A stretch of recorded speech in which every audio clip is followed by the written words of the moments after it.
The Woman at the Well, Part 4, starts now. You're watching Timeless Talks, Timeless Subjects, Information for Life. The verses that we're looking at are found in John chapter 4, beginning in verse 16. Jesus said to her, "Go call your husband and come here." The woman answered him, "I have no husband." Jesus said to her, "You are right in saying, 'I have no husband,' for you have had 5 husbands, and the one you now have is not your husband. What you have said is true." The woman said to him, "Sir, I perceive that you are a prophet."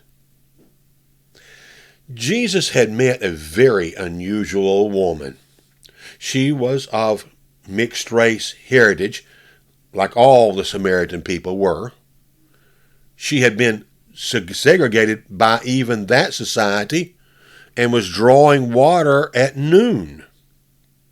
Jesus was yet a foreigner, and she did not expect to have a conversation with a man and a foreigner at noon.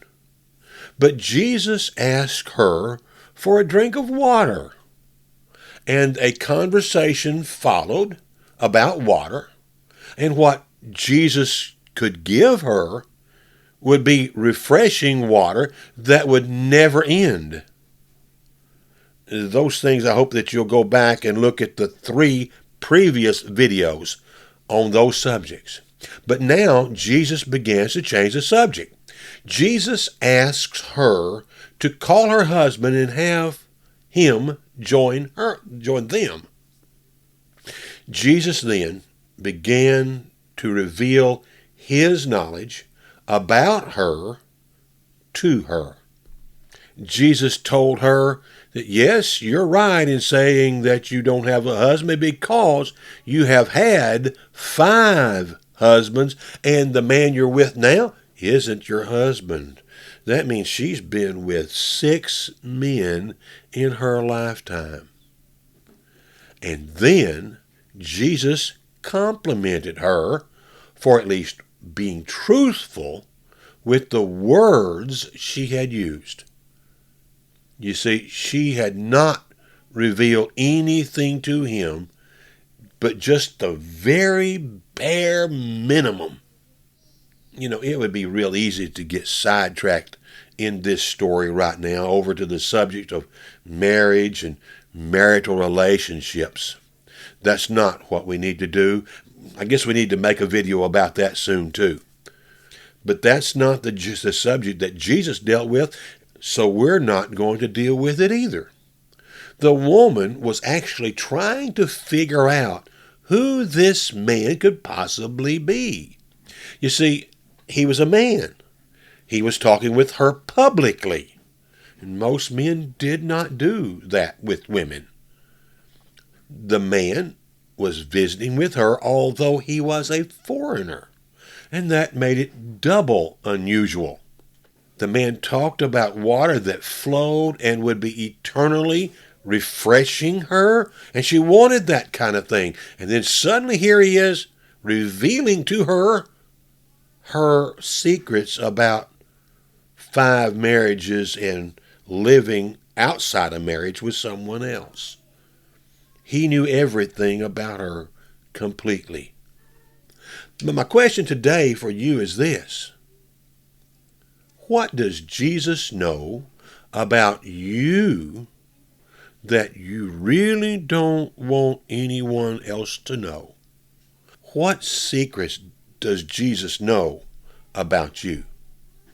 Have there been extramarital sexual relations with someone? Are you someone who tells lies? Are there drugs in your past that he could know about? Or maybe jealousy?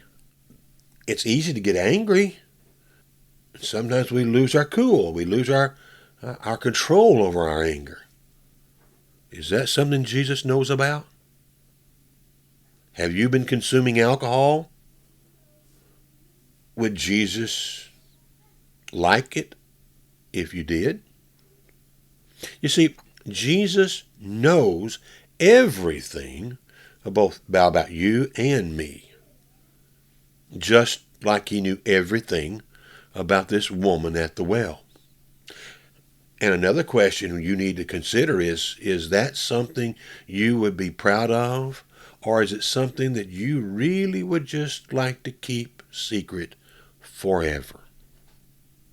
Now, the woman at the well, she had only one answer as to what this person could be. As a very bare minimum, she thought that he was a prophet, because that was the greatest thing she had ever known about. People like Elijah, who had done great miracles and led the people. But was he that person? Was she actually correct that he was a prophet? Or was it something bigger and better? How would you take that same information that she had and try to explain it? Could you find something in there that she's missed? How are you going to explain to Jesus, that same Jesus, the kind of life that you have been living? Is it something that you're excited to share with him? Or would you be kind of like her, say the very bare minimums and hope he quits and moves on? Friend, these are things that you need to consider. Jesus always knows what you do and what you have done. Does he approve? There are answers. And if you're struggling for that answer, we would be glad to let you have the information to see those answers and be able to start living successfully in a life that you would just love to tell Jesus about. That's possible.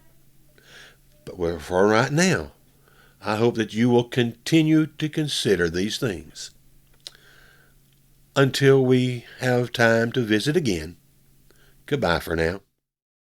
Timeless Talks with Tim needs your help today. See the button? Click it. See the bell? Click it. Then select all. That's how you can help. Thank you.